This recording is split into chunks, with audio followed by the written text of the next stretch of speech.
Hello folks, we're out here today to work on a hole in our insect netting. We're going to be doing a lot of maintenance videos, so make sure that you're subscribing to our channel so you catch all of those. Today we're specifically going to take care of this hole that we found in some insect netting. This can happen from time to time based on maintenance, like lawnmowers or weed eaters. Sometimes animals can make little holes in your insect netting. Anything can happen. It's a very simple fix, and so today we're going to show you how to do that. First off, you're going to start with just a lighter to kind of burn the edge so that it won't continue to fray. And next we're going to take just a scrap piece of insect netting and size it up to just a little bit bigger than what your hole is. To make sure that we don't have any fray edges, we just quickly take the ladder over the edge. For your thread, you want to make sure you're getting a UV thread. This fishing line is 65 pounds. It's great for outdoors use. It's meant to be wet and used outdoors anyways, so it's a perfect thread to use while you're patching a hole. You don't want to just use a normal needle and thread. You want something that's going to last outside. For our needle, we've just got an assortment of craft needles. You want to use something that's small. This is a very fine mesh on your woven fabric, so you don't want to use anything too big, but something that can fit that thread. So to get started, we're just going to thread our needle.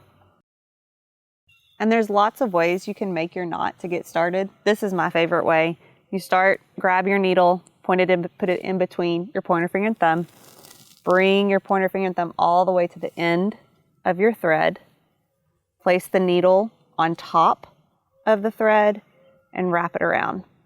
The more times you wrap it, the bigger your knot's going to be. And then with that all there, pull that all the way through, and there you've got a nice knot. So for our stitch today to patch, we're going to use a back stitch. It's a foundation stitch. It's a very easy to learn, and it's a very strong and sturdy stitch. So I'm going to start by passing this through to my partner inside, because technically the inside of your netting is going to be the back, and place that patch that we made right over it. And so just come in right here. Bring it all the way through so that that knot comes all the way to the back of your work. And you're going to come in and take just about, I'd say that's about 1/4 of an inch. You just want to try to keep it about the same size throughout. And then you're going to come up from the other side about the same amount of space as that first stitch. And then on this side, you're going to go back into where you went through the first time. So now you're making a straight line. And then whoever's working with you will come back in about that same stitch size.